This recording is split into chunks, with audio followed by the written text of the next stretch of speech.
नीचे श्री माता जी के श्री चरणों में प्रणाम करके अपनी कुंडलिनी उठाकर बंधन लेंगे।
तीन महामंत्र और श्री गणेश मंत्र।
इसी ध्यान की स्थिति में हम सभी परम पूज्य श्री माता जी की अमृत वाणी आत्मसात करेंगे।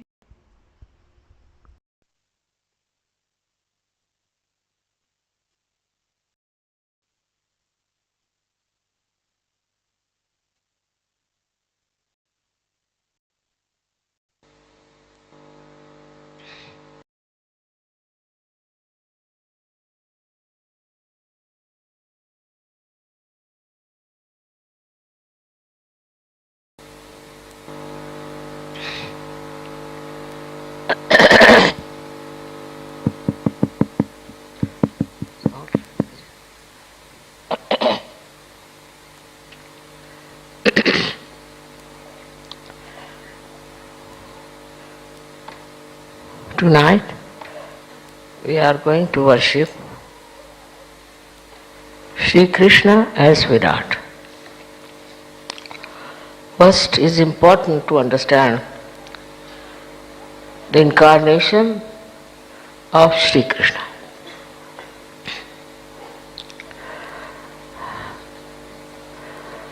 Krishna word comes from the word Krishi. Krishi means agriculture. He has sown the seeds of spirituality. And for that, first of all, he had to think, where are we as far as spirituality is concerned? How is the land? So what had happened at the time of Sri Rama, that he created lots of maryadas. And by these maryadas, people started mentally thinking about it. I am not supposed to do that, I am not supposed to do this. It was just a mental binding. It was not spontaneous, it was not such. As a result, people became extremely serious. They wouldn't talk much and they wouldn't laugh, they wouldn't enjoy anything. So Sri Krishna decided that first of all, we must remove them from this conditioning. And this conditioning has to be removed in such a manner that they enjoy themselves.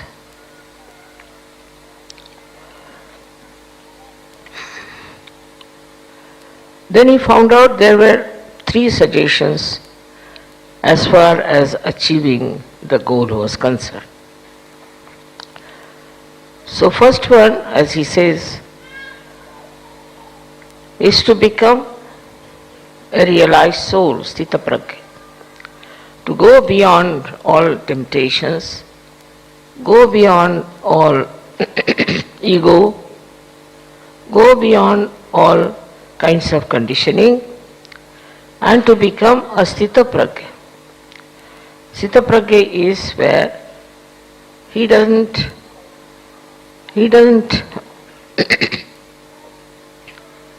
feel like ordinary people attracted towards things, but is absolutely detached. And this detached person doesn't take to any grievances, jealousies, all these things. That he told. But how to achieve it, he never told. And the second thing he described is that you must work, you have to work. After all, you have got all the human tendencies is to work. But the fruit of the work, you leave it at the lotus feet of God, or you may call the divine power. This is another trick of his, because he realized how human beings were twisted and how they had an ego. If you tell them something, how they'll misinterpret it. So he took the other way around, that tell them something absurd. Now whatever work we do, your ego is intact, and with that ego, you can never give it up at the lotus feet of the divine. Then impossible. So he made an impossible situation that after some time people will realize that this cannot be done, and they'll give up this idea of leaving everything at the lotus feet of the divine. This was the one how he prepared the land. Second thing he said, Pushpam phalam toyam. Flowers, fruit and water. Whatever you offer me, I'll take it. I'll take it. But when you do that, you must have ananya bhakti. Ananya means completely single-minded bhakti. When there is not the other. This is only possible after realization. Only after realization you can put the fruits of your work at the lotus feet of the divine, and only after self-realization you can have ananya bhakti, means the devotion which is singular. These absurd conditions he put for human beings because they were so much complicated. So many people tell me, Mother, we are doing ananya bhakti. How? Because we are singing on the street, we are taking the name of God all the time, we are going to Pandaripur, you see, in rags, and for 1 month we walk singing. This kind of absurd ideas about bhakti, he never gave. But it is the way he wanted to neutralize the absurdities of human beings, that they thought this was the bhakti, which is not. Ananya Bhakti is only possible when you are realized soul, when you are connected with the divine, when there is not the other. This is how he tried to make three-way attack, on human beings, in a way, on their stupidity. Because he thought that if I tell them directly, do like this, do like that, then they'll say, of course we did it, and still we never achieved it. In India, there's a big cult, we can call it, people who go to Pandharpur, for 1 month they walk in rags, singing the songs, and on the way they go on eating food at different places. According to them, this is Ananya Bhakti.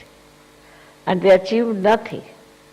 They become very sick and very tired and have a very bad old age. But who can tell them? They are all lost in it. So this is a way one could tackle human beings to show their stupidity.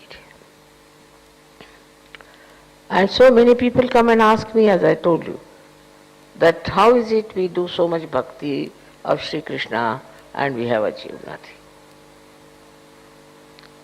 So he is the one who prepared the land for sowing.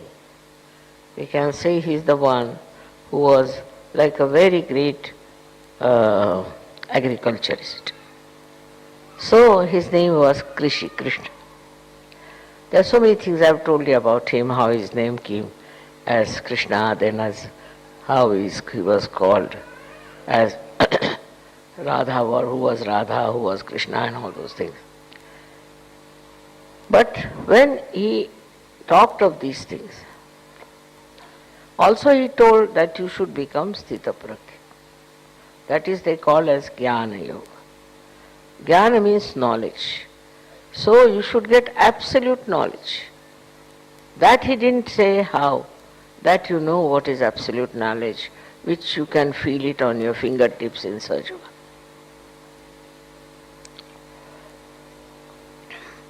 Another thing is, his speciality was to create discretion in people.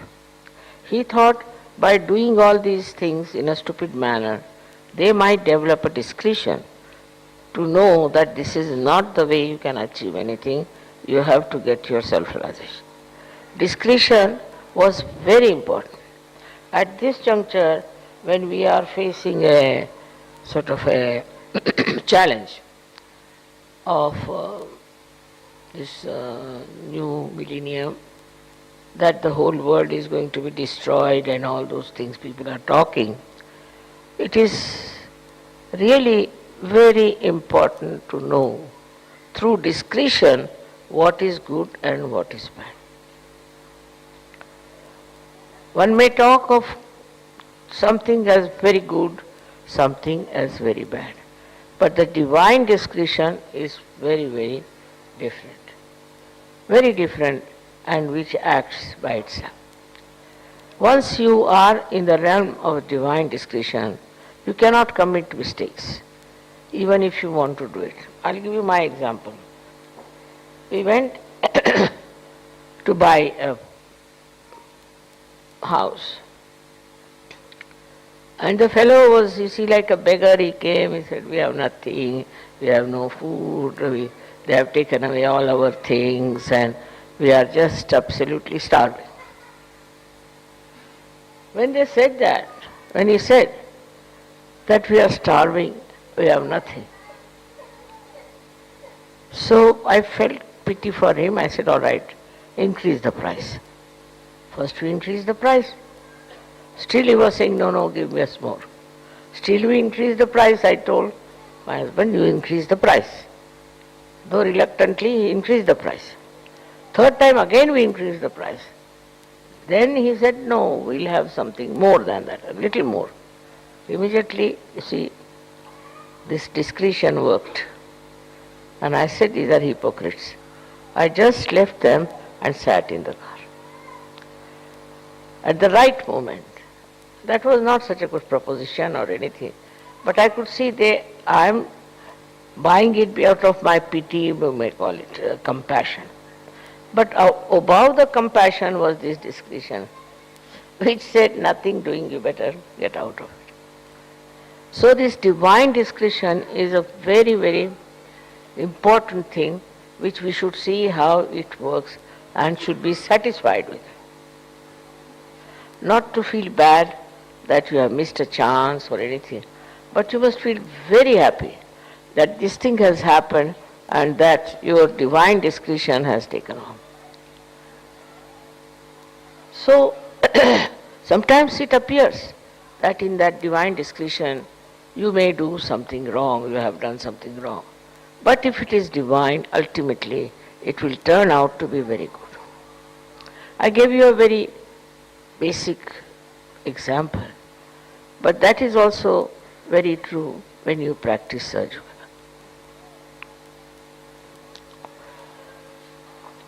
The discretion of divine discretion is extremely important to play a very great part in our lives. Because this divine discretion gives us the real joy of our being, of ourself, of Sahaj Yoga. So the third point was for him to make people joyous and happy. But with all these maryadas of Sri Rama, he didn't know how to do it. So, to give people joy, he said, all right, let us dance, let us sing, let us play holi, all sorts of things. And with that, he really originated many things which were sort of not serious, may look frivolous, but in that there was joy expressed.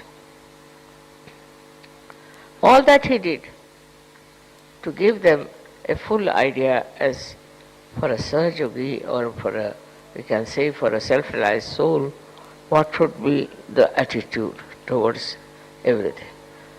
But it is not that you have to do it, but it just works out. It is like that. That in the state of Sahaj, you enjoy everything. Enjoyment. And that is what his idea was, to create a sense of joy among people. Many people, there are lots of critics have criticized this part of his life. According to them, religion means you should become just old at the age of 20 years, you should become an old man of 80 years, something like that. Funny ideas of religious achievement. But he talked of joy, and he never talked of renunciation. He never talked that you give up your family, you give up your children, you give up everything. Never, never. He said you must enjoy. Enjoy with detachment. For people it is very difficult to understand how can it be it is without detachment. With attachment you can never enjoy. If you are attached to something, you cannot enjoy anything in a full way. Like supposing you are attached to your child. Very simple thing, you are attached to your child. If you are attached to your child, then you will be bothered about things which should not be there, which will not give joy to the child either. You will not allow your child, say, to go out or to talk to people, whatever it is, all kinds of restrictions you will put. But if you have really the divine discretion, then you will know with whom he should talk, where he should go, what he should enjoy, and you will see that he enjoys life. Any attachment with anything doesn't give you the full view of that person, of that thing. If you are detached, then you can see it, say, from above him, above the thing. If you are detached, you become thoughtlessly aware also. As I said, now see, the carpets are there. They are very, very beautiful carpets. Now, if they are here, if they are mine, I'll be worried to I'll be all the time worried because I'm attached that this carpet should not be spoiled, something will go wrong. But if I'm not attached, I look at those carpets and what do I see? The joy that is put in by the artist who has made them. And that joy really tries to reflect in me also. That joy comes in me. So to have anything, attachment to anything, there will be joy, I should say, there will be happiness but not joy. Because joy is single. And happiness is double, happiness and unhappiness. So even if I try to enjoy something, I'll think, oh, still there, this point is there. But joy is all pervading. It has no boundaries. And you just get dissolved in the ocean of joy. That was what Shri Krishna's idea was, that to cut out these maryadas. Nowadays we see the maryadas of so many things are really useless. For example, you have discovered the maryadas of religion. See, when they live in maryadas, then what happens? They sort of coagulate, or they have all kinds of germination inside, like the pond which is absolutely bound. It is not flowing like river. So like that, you see, it becomes a kind of a closed mind with these maryadas. And when you have these maryadas, you start thinking whether I should do it or not, whether I'll enjoy it or not. With these maryadas only, you kill the joy. Now we have other maryadas about, say, we have country, as I told you, about the religion. Now many people who love to come to Sahaja, but because they have maryadas of silly things of their religion, they cannot come. They think this is our religion, while they don't understand. Falsehood becomes the maryadas, and they don't understand that what is the maryada actually made by the religion also. You see now in Islam what is happening is, with these maryadas, they want to have another country, this thing, that thing. In other Christian religion also same thing happening. Also in Hindu religion. All these maryadas are really stagnating them completely, and they are getting crushed into it. There is no discretion, because they have said it, they do it. They are so much blindfolded about it that they cannot see what is right and what is wrong. But after such you can see, you can laugh at them and you can see. Then we have social maryadas. Social maryadas are there, which are sometimes when abandoned can become very horrid also. Like in the West now, the women think that the less dress they wear, the more beautiful they are. This is a new thing they have started. Now this is absurd. If you see the description behind, is very simple, that we have been animals and now we don't want to have any clothes because we were animals. It's an animal heritage that's why so many women do not want to wear full dresses. It's just animal behavior. So the maryada of good maryadas also people can give up, saying that we don't want any maryadas, we are free, we can do whatever we like. But in that freedom, what do you achieve? Your animal instinct works in that freedom and you think you are a very free personality. Then we have maryadas of our country. God has not made different countries at all. Nor it is true there are different countries, but variety is there. Variety of people, variety of places is there. These varieties must be accepted as something very artistic. And one should not get ruined and confused with those ideas that we are Americans, we are Indians, we are this and we are that. You are not. Now you can know after Sahaja Yoga that you are all Sahaja Yogis. And you don't belong to any country as such. The country may belong to you, but you don't belong to the country. I mean, the work is today to understand that if you really want to care for all these countries and all that, then you must do some work. Work of Sahaja Yoga, so that people get rid of these silly ideas of fighting for territory, for this, for that. All over the world this is going on. We want this land, we want that land. Land belongs to God, not to human beings. And what is the use of fighting for land, I don't understand. But this confusion is there and illusion is there, and people work out on this confusion and illusion to such an extent that they ruin their lives, the lives of their children. So many people are lost, so many people are in the lunatic asylum, I should say, because they end up in some sort of a refugee camp. They are having a good house, nicely living there, then you become a refugee. Why? Because they believe that they can have their own land, they can have their own place, and they should live there.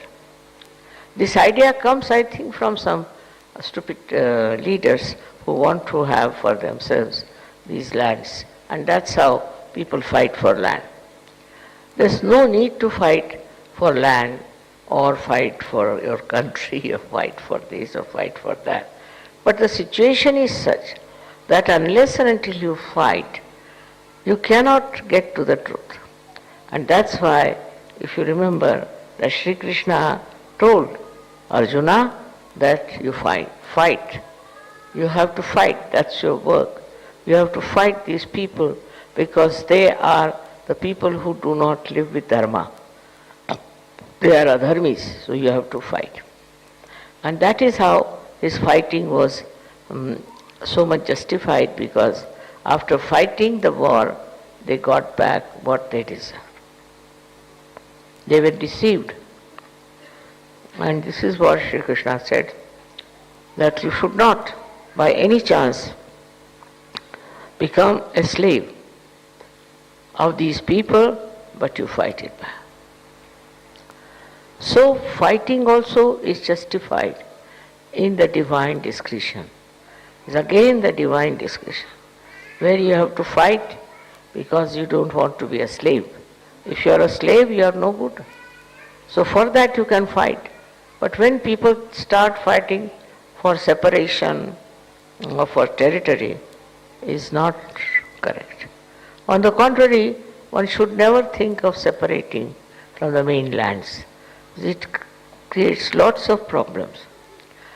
But now we believe in the global religion. We believe in the global territory. We don't have to ask for anything. Anywhere you go, you are the citizen of that place. Anybody who wants to go to Russia ever, the whole Russians will be with you. You go to America, they will be with you. That's how, because all these are ideas of human beings. And if the human beings get transformed, there will be no problem of any war or any territory to be achieved. This was the divine discretion of Shri Krishna, which is instilled within us. As you know, that this is a part and parcel of the Vishuddhi Chakra, where Shri Krishna resides. But when he rises to your Sahasrara, when he rises to that level, then he becomes Virata. So Virata's chakra is placed in the head here above the Agya. And this Virat is the form of Shri Krishna who has risen above the Agya. When you are risen about the Agya, you become a part and parcel of Virata's land, we can say. Because unless and until you are above your ego, you are still involved with yourself and with wrong ideas of Maryadas. But when you rise above that and you become the Virat, the great, then you are in the land of Virata. And Virata's powers are tremendous. As been seen by Arjuna, the form of Virat.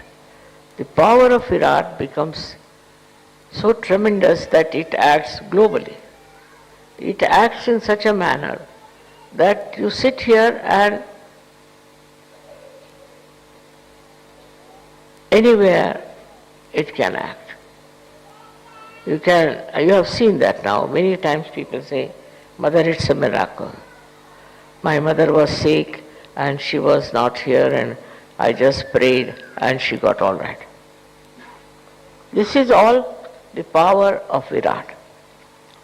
The power of Virat is that it can penetrate into the subtle side of human beings in such a manner that everything we are connected.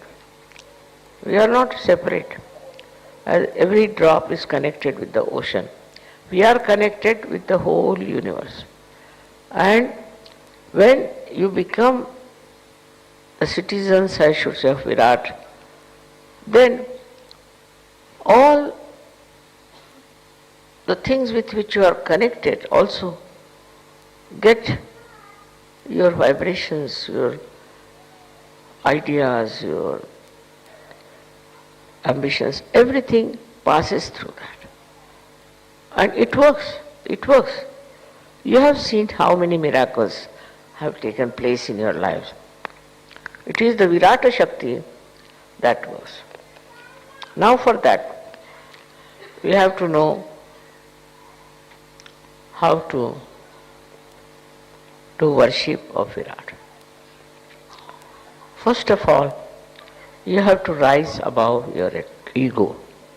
Very important. Otherwise, how can you worship?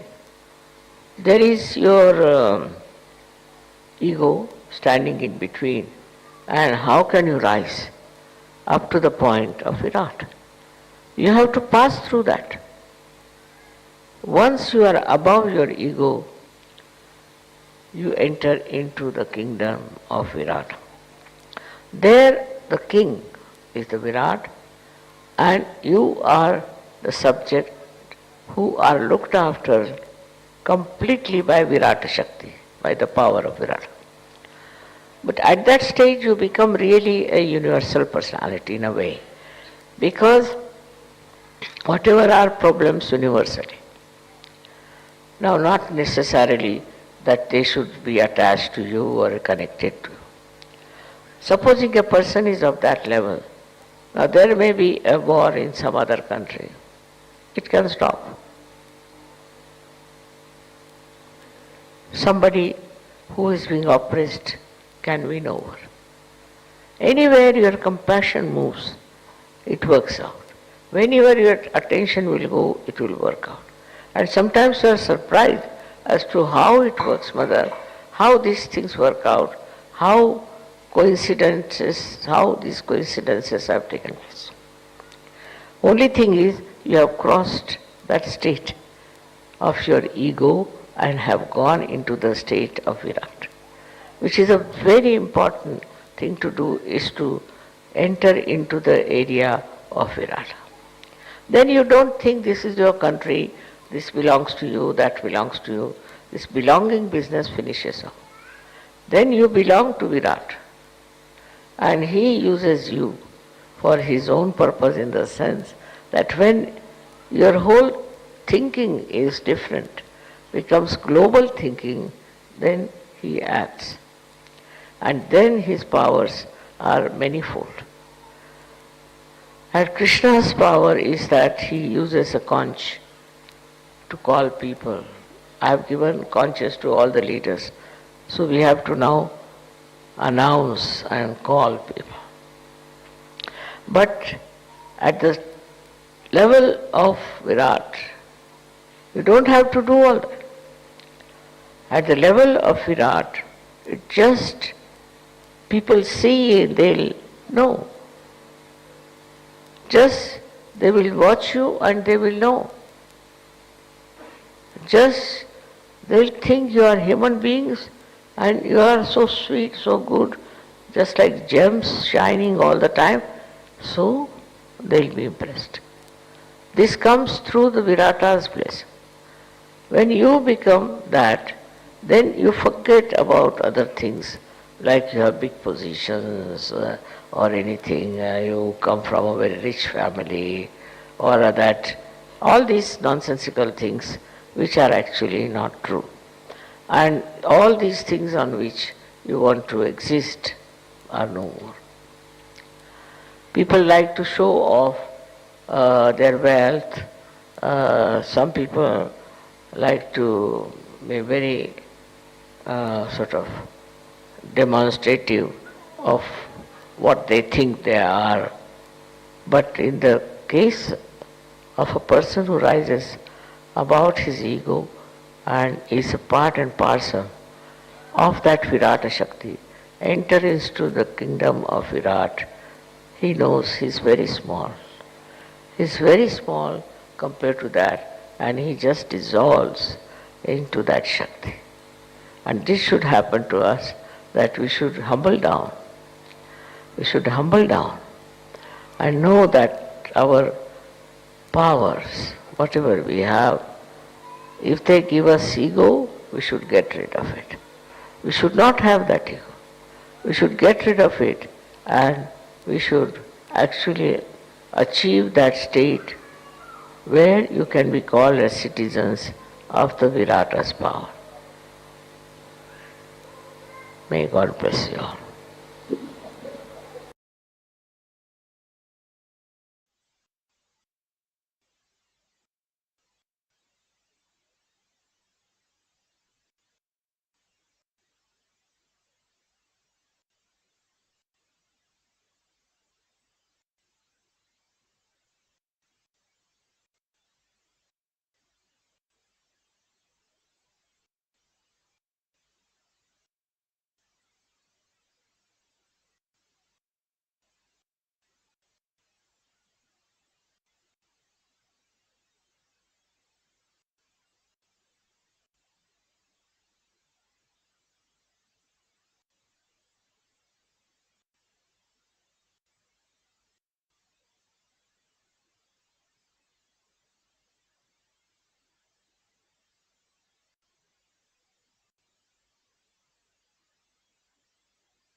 It was just a mental binding.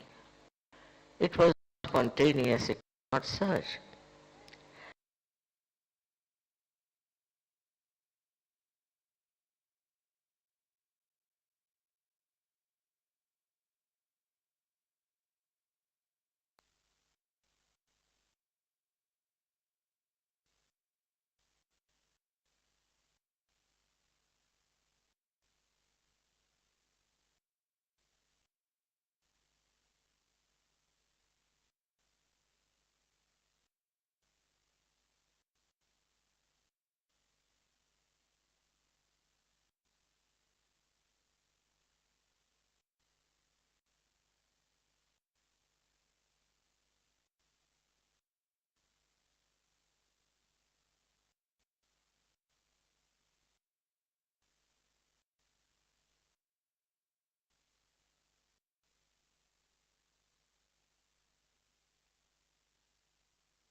अब हम सब परम पूज्य श्री माता जी की आरती करेंगे।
सबको दुआ देना, सबको दुआ देना, जय निर्मल माता की, जय निर्मल माता की, दिल में सदा रहना, माँ सबको दुआ देना, सबको दुआ देना, सबको दुआ देना, जय निर्मल माता जी, जय निर्मल माता जी, दिल में सदा रहना, माँ सबको दुआ देना। जग में संकट कारण कितने लिए अवतार, माँ कितने लिए अवतार, विश्व में तेरी महिमा, विश्व में तेरी महिमा, तू गंगा यमुना, माँ सबको दुआ देना, सबको दुआ देना, माँ सबको दुआ देना, जय निर्मल माता जी, जय निर्मल माता जी, दिल में सदा रहना, माँ सबको दुआ देना। जो भी शरण में आया सुख ही मिला उसको, माँ सुख ही मिला उसको, बैठ के दिल में ओ माँ, बैठ के दिल में ओ माँ, लौट के ना जाना, माँ सबको दुआ देना, सबको दुआ देना, माँ सबको दुआ देना, जय निर्मल माता जी, जय निर्मल माता जी, दिल में सदा रहना, माँ सबको दुआ देना।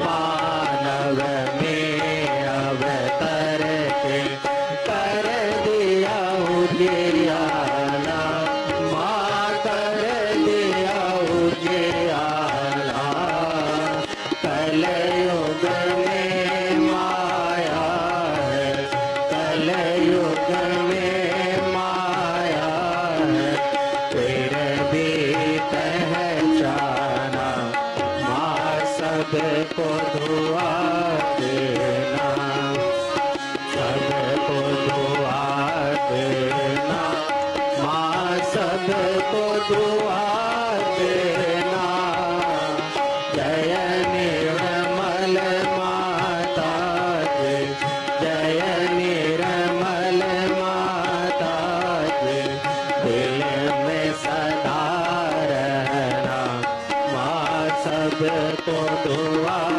देना। संत जनों की धरती है भारत माता, माँ है भारत माता, इस धरती पर आकर, इस धरती पर आकर, दुख से दूर कर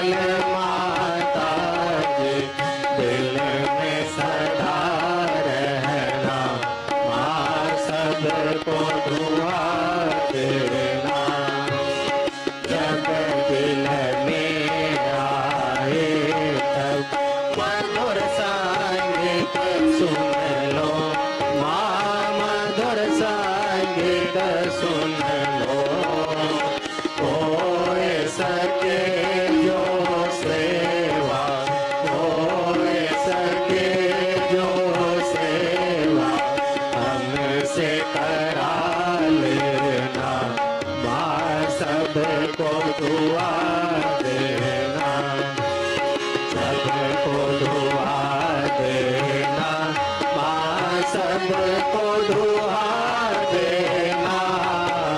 जय निर्मल माता जी, जय निर्मल माता जी, दिल में सदा रहना, माँ सबको दुआ देना, माँ सबको दुआ देना, माँ सबको दुआ देना।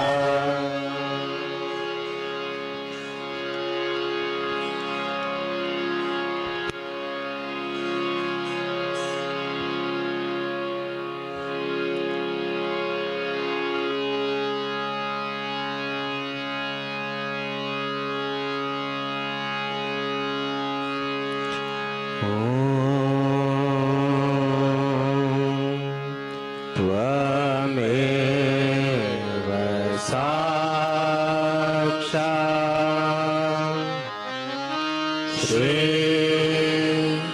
महालक्ष्मी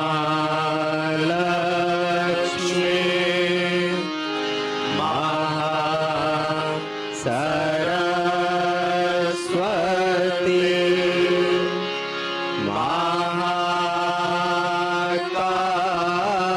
महाकाली त्रिगुणात्मिका कुंडलिनी साक्षात् श्री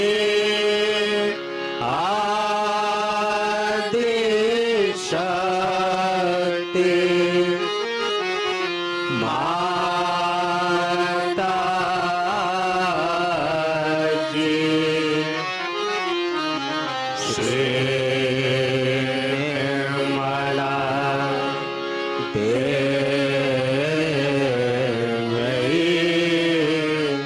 नमो नमः।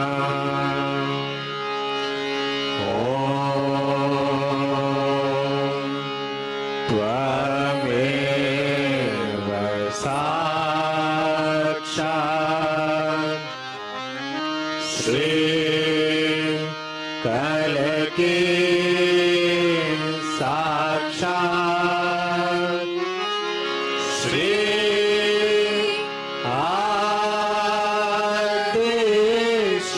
आदिशक्ति माता जी। श्री निर्मला देवी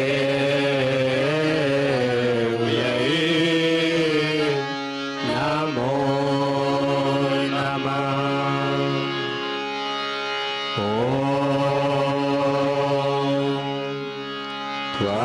त्वमेव साक्षात् श्री कलकी साक्षात् श्री सहस्रार स्वामिनी मोक्ष प्रदायिनी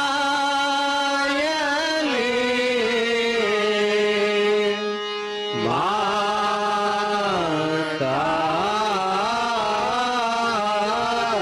जी।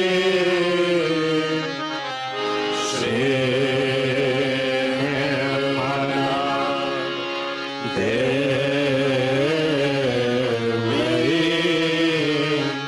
नमो नमः।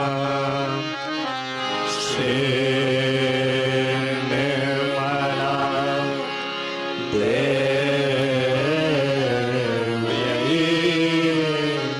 नमो नमः। Shri Nirmal Devi